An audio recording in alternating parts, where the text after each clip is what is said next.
The first baton struck him across the shoulders with a sickening crack that cut through the festive music like a gunshot. Rear Admiral Marcus Ellison stumbled forward, his dress uniform torn at the shoulder, the golden insignia catching the harsh glare of police flashlights as another blow drove him to his knees against the weathered pier piling. The crowd of 4th of July revelers froze, their sparklers and small flags suddenly forgotten as they watched in stunned silence. "Get down! Get down now!" Officer Bradley Hutchins screamed, his voice hoarse with adrenaline as he pressed his knee into Ellison's back. The fireworks exploded overhead in brilliant cascades of red, white, and blue, their thunder masking the sounds of struggle below. Children began to cry. Parents pulled them closer, unable to look away from the violence unfolding just yards from the cotton candy stands and ring toss games. Marcus tasted blood on his lips, felt the rough wood scraping against his face as another officer, this one younger, with nervous hands fumbled with plastic zip ties. "There's been a mistake," Marcus said, his voice steady despite the pain radiating through his ribs. "I'm United States Navy. Check my identification." "Sure you are, buddy." Hutchins laughed, a harsh sound that carried no humor. "And I'm the Secretary of Defense. You picked the wrong yacht to case tonight." The brass buttons of Marcus's uniform caught the light as they dragged him to his feet. Blood trickled from a cut above his eye, mixing with the sweat that beaded on his dark skin. He had come to HOA Springs to surprise his sister Diana at the annual lakeside celebration, driving up from Norfolk in civilian clothes before changing into his dress blues for the evening parade.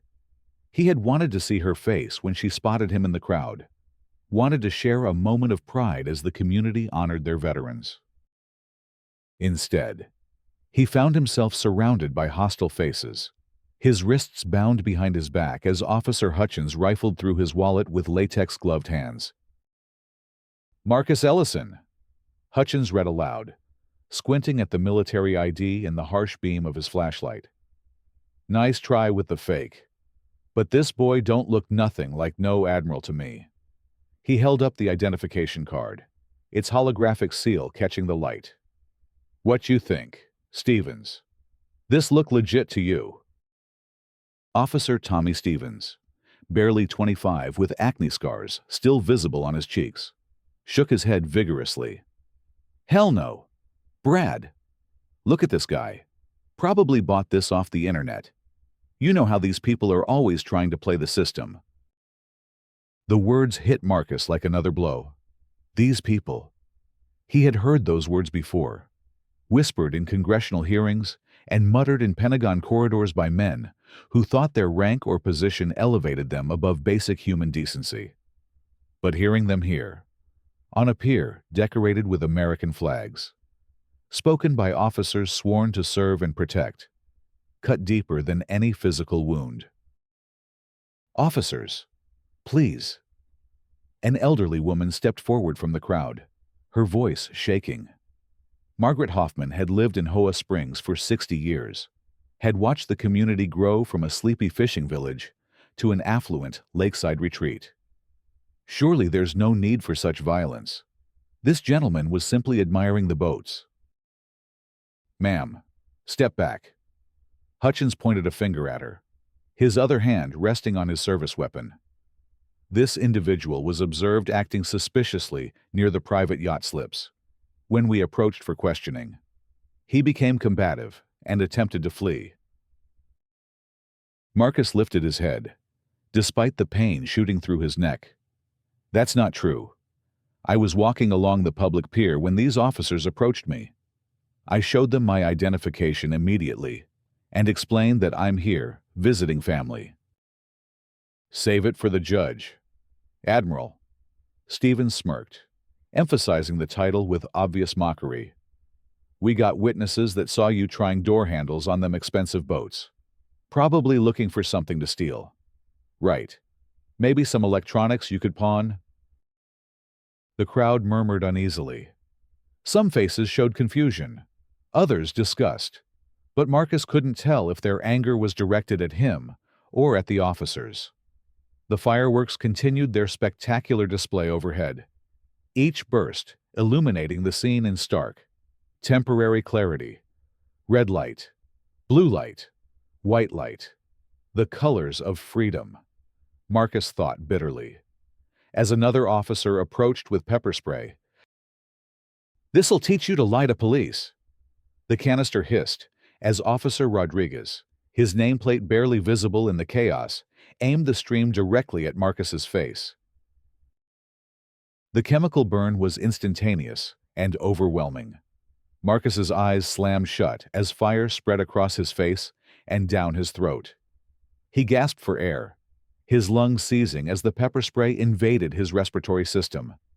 The crowd gasped collectively, several people shouting protests that were quickly silenced by aggressive police gestures. "Jesus Christ!" A man's voice cut through the commotion. "You didn't need to do that. The guy was cooperating." "Anybody else want to interfere with police business?" Hutchins bellowed, his hand now clearly visible on his weapon's grip.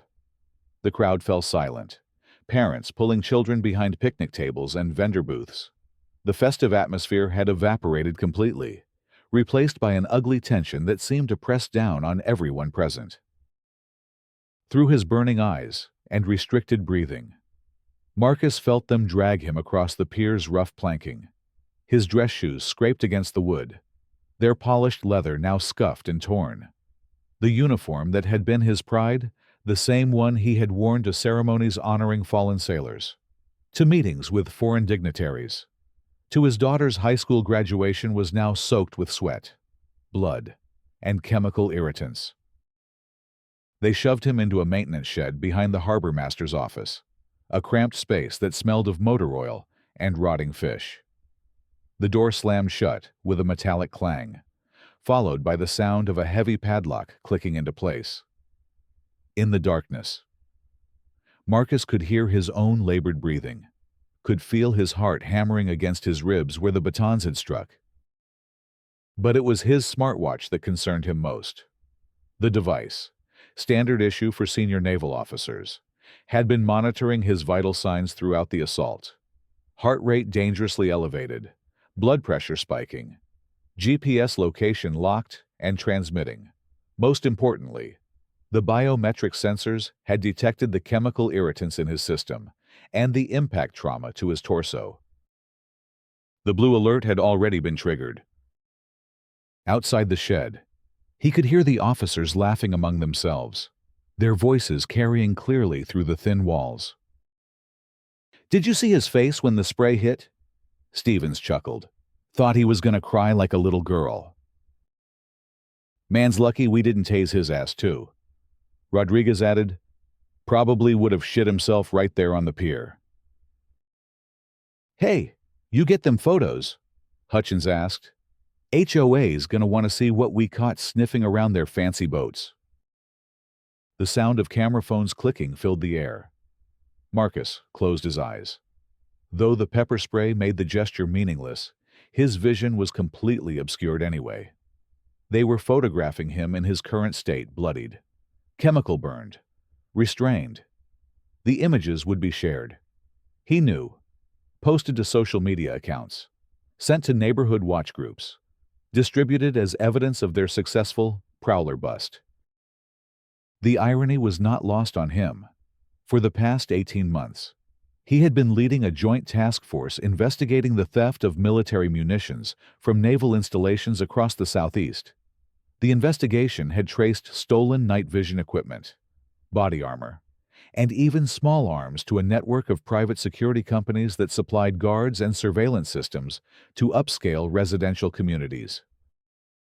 HOA Springs had been on their list of locations to investigate. The community security vendor, Patriot Defense Solutions, had been flagged for unusual purchasing patterns and connections to several suspects in the theft ring. Marcus had planned to conduct preliminary reconnaissance during his visit, gathering intelligence on the company's operations while maintaining his cover as a visiting family member.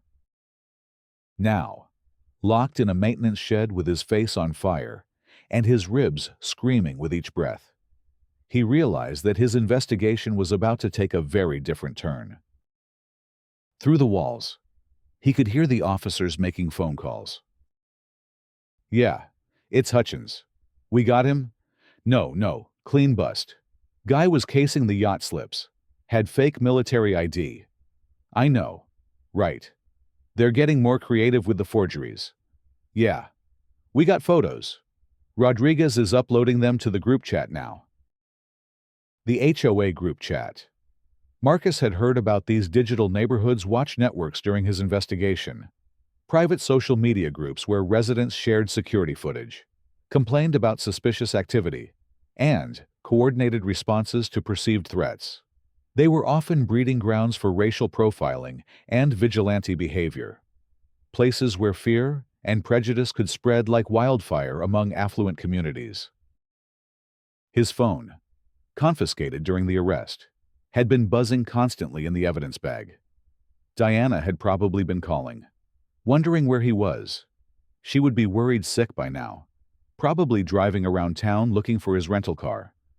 The thought of his sister's distress made his chest tighten with something beyond physical pain. Diana Ellison Wright had moved to HOA Springs 5 years ago with her husband and teenage son. They had scraped together every penny for the down payment on a modest home in the community, drawn by the excellent schools and safe neighborhoods. Diana worked as a nurse at the regional hospital, pulling double shifts to help make the mortgage payments. Her husband taught high school mathematics and coached the debate team. They were the kind of people who made communities stronger, hardworking, civic-minded, always ready to volunteer for school fundraisers or community cleanup days. Diana served on the hospital's diversity committee and had been trying to organize a scholarship fund for underprivileged students interested in healthcare careers. Now her brother was locked in a shed, accused of crimes he hadn't committed, his face posted on social media as a criminal suspect. The shame of it would follow her family for years, regardless of what happened next. Her son would face questions at school. Her husband would endure suspicious looks from colleagues. The life they had built in HOA Springs would never be the same. The sound of boots on wooden planking interrupted his thoughts. Multiple sets, moving with military precision. Marcus lifted his head, straining to hear through the pepper spray-induced fog that clouded his senses. "Federal agents, nobody move." The voice was familiar. Lieutenant Commander Sarah Chen from the Naval Criminal Investigative Service. Marcus's task force partner and one of the most tenacious investigators he had ever worked with. The blue alert had done its job, transmitting his location and biometric data to NCIS headquarters in Virginia. Chen and her team must have been airborne within minutes of receiving the distress signal. "What the hell?" Hutchins's voice cracked with sudden uncertainty. "Federal agents." "What federal agents? This is a local matter." "Step away from the shed and place your hands on your heads." Another voice, deeper and more authoritative. Agent Frank Morrison from the FBI's Public Corruption Unit. If Marcus's hearing was correct, the man had been coordinating with NCIS on the munitions theft investigation. "You have no jurisdiction here," Stevens protested, his earlier confidence evaporating. "This is our arrest. Our suspect." "Your suspect," Chen's voice was ice cold, "is a United States Navy Rear Admiral, and you just committed assault on a federal officer while he was conducting an authorized investigation." The silence that followed was deafening. Even the fireworks seemed to pause, as if the entire celebration had stopped to absorb the weight of Chen's words. "That's impossible," Rodriguez whispered. "Look at the guy. He's just some punk trying to break into boats." "Agent Morrison, please unlock this shed immediately." Chen's voice carried the unmistakable authority of someone accustomed to being obeyed without question. "Admiral Ellison, can you hear me? Medical assistance is en route." The padlock clicked open, and sudden light flooded the maintenance shed. Marcus blinked painfully, as hands, gentle hands this time, helped him to his feet. Through his blurred vision, he could make out Chen's familiar face, her expression a mixture of professional concern and barely controlled fury. "Sir, we need to get you to a hospital," she said quietly, her voice meant for his ears alone. "The medical telemetry from your watch indicates significant chemical exposure and possible internal injuries." "I'm all right. Commander?" Marcus's voice was hoarse from the pepper spray, but his words were clear. "More importantly, we need to secure any evidence related to Patriot Defense Solutions. These officers may have been acting on information provided by the security company." Chen nodded grimly. "Already in motion. Sir, we have teams moving on Patriot Defense facilities in 3 states, and we've frozen all HOA accounts pending investigation into their security contracts." Outside the shed, the scene had transformed completely. Where moments before, there had been 3 local officers playing to a hostile crowd. Now, there were federal agents in tactical gear, unmarked vehicles with government plates, and a growing perimeter of yellow tape. The 4th of July celebration had become a crime scene. The crowd watched in stunned silence as Marcus emerged from the shed, his torn uniform and injured face telling a story that needed no narration. Children pointed and whispered. Adults stared with expressions ranging from shock to shame to outright horror. "Ladies and gentlemen," Agent Morrison addressed the crowd through a portable loudspeaker.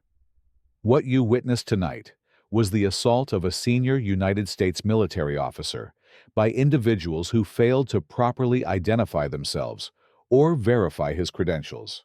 This incident is now under federal investigation." Hutchins, Stevens, and Rodriguez stood with their hands zip-tied behind their backs, their earlier swagger replaced by the pale, wide-eyed expression of men who had just realized the magnitude of their mistake. Federal agents were reading them their rights, while crime scene technicians photographed the pier and maintenance shed. "This is insane," Hutchins muttered. "We were responding to a community complaint. The HOA specifically told us to watch for suspicious individuals near the yacht slips." "And who at the HOA gave you that instruction?" Chen asked, her notebook already in hand. "Kevin Branson, the security coordinator. He said they'd been having problems with break-ins, that we should pay special attention to anyone who didn't look like they belonged." The words hung in the air like smoke from the dissipating fireworks. Anyone who didn't look like they belonged. In a community that was 93% white. The implications were crystal clear. Marcus accepted a bottle of water from a paramedic and used it to flush more of the pepper spray from his eyes. His vision was gradually clearing, allowing him to see the faces in the crowd more distinctly. Some showed genuine remorse, people who had witnessed an injustice and felt complicit in their silence. Others displayed the defensive anger of individuals who resented being forced to confront uncomfortable truths about their community. But it was the children's faces that affected him most. Young eyes that had watched authority figures commit acts of violence, that had seen hatred masquerading as law and order. Those images would stay with them, shaping their understanding of justice and fairness for years to come. Admiral Ellison. A woman's voice cut through the chaos, trembling with emotion. Marcus turned to see Margaret Hoffman approaching, the elderly woman who had tried to intervene earlier. Her face was streaked with tears. "Ma'am." Marcus straightened despite his injuries, offering her the respect due to someone who had shown moral courage when others remained silent. "I am so very sorry," she whispered. "What happened to you tonight? It doesn't represent who we are as a community. At least, it doesn't represent who we should be." Marcus nodded slowly. "Thank you for speaking up, Mrs. Hoffman. That took courage." "Not enough courage," she replied, her voice thick with regret. "I should have done more. We all should have done more." Behind them, federal agents were loading boxes of evidence into unmarked vans. The HOA's security files, financial records, and communication logs would all be scrutinized for connections to Patriot Defense Solutions and the broader munitions theft ring. What had begun as a routine investigation had become something much larger, a federal case involving civil rights violations, conspiracy, and the systemic corruption of local law enforcement. Chen approached with a tablet in her hands, its screen displaying a complex web of financial transactions and corporate connections. "Sir, you need to see this. Patriot Defense Solutions has been billing the HOA Springs HOA for services that were never provided. Ghost employees, phantom security patrols, equipment that was delivered but never installed. We're looking at over $2 million in fraudulent charges over the past 3 years." "And the stolen military equipment?" Marcus asked, though he suspected he already knew the answer. Night vision goggles, tactical radios, and body armor all traced back to Patriot Defense warehouses. They were selling stolen military gear to HOAs and private security firms across the region, using the proceeds to fund additional thefts from military installations. The scope of the conspiracy was staggering. What had appeared to be isolated incidents of equipment theft were actually part of a coordinated network involving dozens of communities and hundreds of thousands of dollars in stolen government property. HOA Springs had been more than just a customer. It had been a testing ground for the criminal organization's operations. As the federal agents continued their work, more details emerged. Kevin Branson, the HOA security coordinator, was actually an employee of Patriot Defense Solutions, planted within the community to generate demand for the company's services. The suspicious activity reports that had led to increased police patrols were fabricated, designed to justify higher security expenditures and create an atmosphere of fear that would support more aggressive enforcement measures. The 3 officers who had assaulted Marcus were not acting on their own initiative. They had been specifically instructed to target individuals who didn't fit the community's demographic profile, using pretextual stops and harassment to maintain the illusion of an external threat. The fake military ID claim was part of their standard playbook: discredit the victim by questioning their credibility and patriotism. "Admiral, we're going to need your full statement for the report," Morrison said, approaching with a digital recorder. "But first, medical evaluation. No arguments. You've been exposed to chemical agents and sustained blunt force trauma." Marcus allowed himself to be escorted to the waiting ambulance, where paramedics conducted a thorough examination. The pepper spray had caused significant irritation to his eyes and respiratory system, but no permanent damage. The baton strikes had left deep bruises and possibly cracked a rib, but X-rays would be needed to confirm the extent of his injuries. As the ambulance prepared to leave for the hospital, Marcus looked back at the pier one last time. The 4th of July decorations hung limply in the still air, their patriotic colors now seeming almost mocking in the harsh glare of crime scene floodlights. The community that had gathered to celebrate American ideals had instead witnessed their systematic violation. But perhaps that was fitting. He thought, perhaps the real celebration of American values wasn't in the fireworks and flag-waving, but in what came next: the investigation, the prosecution, the reforms that would follow. Democracy wasn't a spectacle to be observed. It was a promise to be kept, even when keeping it required confronting uncomfortable truths about power and prejudice. The hospital examination confirmed that Marcus had sustained significant injuries, but nothing that wouldn't heal with time and proper treatment. More concerning were the photographs that had been shared on social media during his detention. Within hours of his arrest, images of his bloodied and restrained form had spread throughout the HOA Springs community network, accompanied by inflammatory captions describing him as a dangerous criminal who had threatened local families. The damage to his reputation and his family's standing in the community would be harder to heal than his physical injuries. But it would also serve as evidence in the federal civil rights case that was already being prepared against the officers and their department. Diana arrived at the hospital just as Marcus was being discharged, her face a mixture of relief and fury that he knew all too well from their childhood.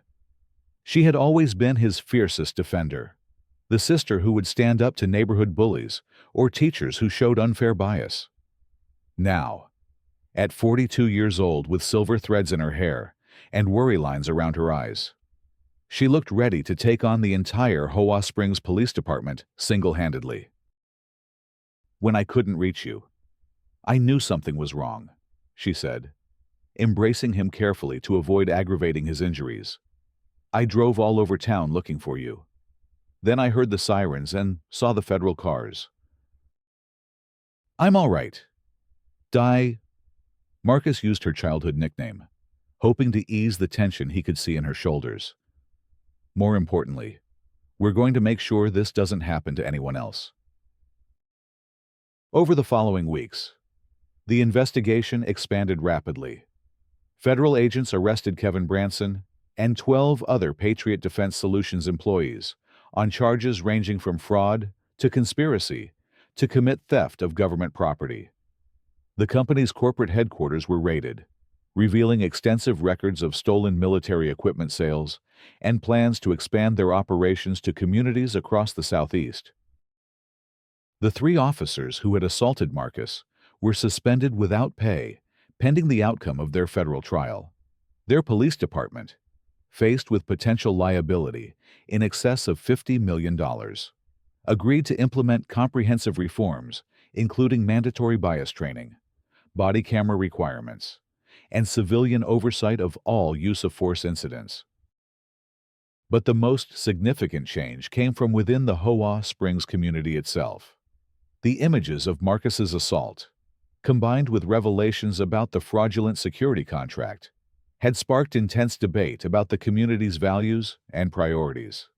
Town hall meetings that had once focused on landscaping standards and holiday decorations now featured heated discussions about racial profiling, police accountability, and the true meaning of security.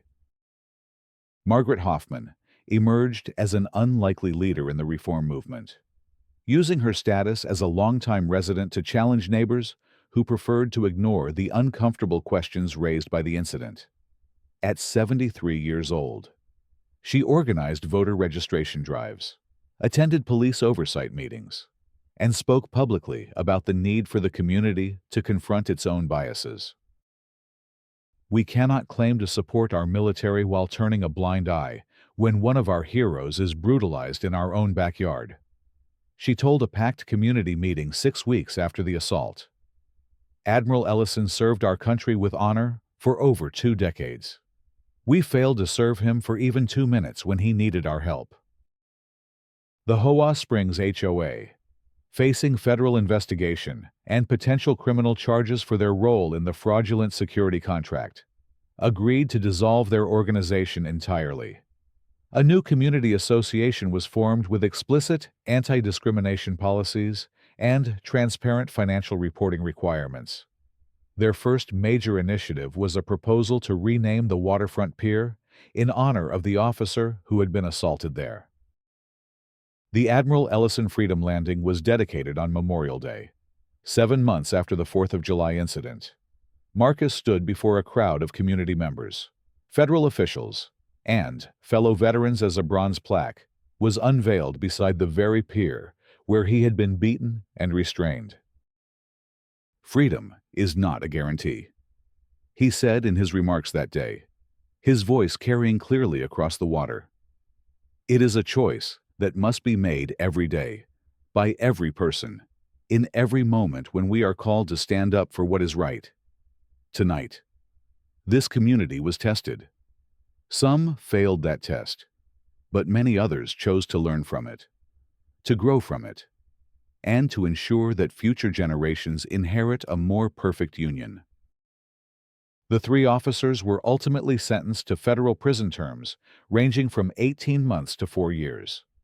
Their convictions on civil rights violations and conspiracy charges sent a clear message throughout law enforcement circles that federal authorities would aggressively prosecute cases involving the abuse of military personnel or veterans. Patriot Defense Solutions was dissolved, its assets seized to pay restitution to the communities it had defrauded. The stolen military equipment was recovered and returned to appropriate installations. Though the security breaches revealed by the investigation led to significant changes in how sensitive materials were stored and tracked. For Marcus, the incident became a defining moment in his military career. His handling of the situation, maintaining composure under extreme duress, protecting his investigation even while being assaulted, and working constructively with the community afterward, earned him recognition from the Secretary of the Navy and promotion to Vice Admiral 2 years later. But the personal cost was significant. The images of his assault continued to circulate on social media long after the criminal convictions, serving as ammunition for those who sought to undermine military leadership or racial progress. Death threats and harassment followed him for months, requiring enhanced security measures that affected his family's daily life. Diana and her family ultimately decided to leave HOA Springs. Despite the community's efforts to make amends, the trauma of seeing her brother brutalized, combined with the ongoing attention from media and activists, made it impossible for them to rebuild their sense of safety and belonging there. They relocated to a diverse suburb outside Washington, D.C., where Diana found work at a veterans hospital, and her son thrived in a school system that valued both academic excellence and social justice. The pier that now bore Marcus's name became a symbol of both the community's failure and its capacity for redemption. Visitors often stopped to read the bronze plaque that described not just the assault, but the investigation it had triggered and the reforms that had followed. Local schools brought students there for lessons about civil rights, military service, and the ongoing struggle to fulfill America's founding promises. On quiet evenings, Marcus sometimes returned to walk along the waterfront. The yacht slips were still there, still filled with expensive boats owned by affluent residents. But the atmosphere had changed fundamentally. Security cameras now included audio recording capabilities and civilian oversight.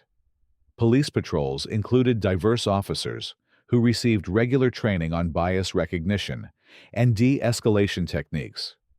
Community events featured speakers from different backgrounds and perspectives, reflecting a commitment to inclusion that went beyond mere tolerance. The fireworks still exploded overhead each 4th of July, their colors reflecting off the dark water in brilliant patterns of red, white, and blue. But now they illuminated a community that had learned, through painful experience, that true patriotism required more than flags and ceremonies. It required the courage to confront injustice wherever it appeared, even, or especially, when it appeared within their own ranks. As Marcus stood on the pier that bore his name, watching families gather for another Independence Day celebration, he thought about the children who would grow up knowing this story. They would learn that heroes were not just the soldiers who served overseas, but the ordinary citizens who chose to speak up when their neighbors were threatened. They would understand that freedom was not a birthright to be taken for granted, but a responsibility to be earned through daily acts of moral courage. The water lapped gently against the pier pilings, the same sound that had provided a backdrop to his assault 18 months earlier. But now it seemed to whisper a different message, not of violence and hatred, but of persistence and hope. Like the tide itself, justice might be slow to arrive, but it was ultimately irresistible. The first stars appeared in the darkening sky as families spread blankets on the grass, and children ran between the vendor booths with sparklers trailing light behind them. In a few hours, The fireworks would begin again, painting the night with temporary beauty before fading into memory. But the changes that had begun with one man's courage to endure injustice, one community's willingness to confront its failures, and one nation's commitment to its highest ideals would endure long after the last spark had fallen into the water. That was the true meaning of Independence Day, not the celebration of perfection, but the promise of perpetual improvement. Marcus smiled as Diana's voice called his name from across the park. She had returned for the dedication ceremony and decided to stay for the evening's festivities, bringing her son to see the pier that honored his uncle's service and sacrifice. 3 generations of his family would watch the fireworks together, sharing a moment of peace that had been earned through struggle and secured through steadfast hope. As he walked toward them, Marcus felt the weight of his uniform settle comfortably on his shoulders, not the torn and bloodied dress blues of that terrible night, but the crisp service dress whites, appropriate for a summer evening among friends. The gold stars on his collar caught the last rays of sunlight, but they were no longer the most important symbols he carried. The real measure of his service was not in rank or recognition, but in the knowledge that his suffering had served a purpose beyond himself. The Admiral Ellison Freedom Landing would stand as a reminder that democracy was not a spectator sport, that justice required active participation from every citizen, and that the price of freedom was indeed eternal vigilance, not against foreign enemies, but against the prejudice and corruption that could destroy a nation from within. The fireworks began as his family gathered around him, their faces upturned to watch the sky explode in celebration of principles that remained as radical and challenging today as they had been nearly 2.5 centuries ago. Life, liberty, and the pursuit of happiness not just for some, but for all. Not as a gift to be received, but as a promise to be kept. The crowd cheered as the finale lit up the entire lakefront in brilliant gold and silver light. But Marcus knew that the real celebration was quieter and more profound, the simple fact that they could gather here safely, that children of all backgrounds could run and play together, that justice had ultimately prevailed over prejudice. That was the America worth fighting for, worth bleeding for, worth dedicating a lifetime of service to protect and preserve. And as the last echoes of the fireworks faded over the water, Marcus felt a deep sense of satisfaction, knowing that his ordeal had helped move his community and his country one step closer to that more perfect union their founders had envisioned so long ago.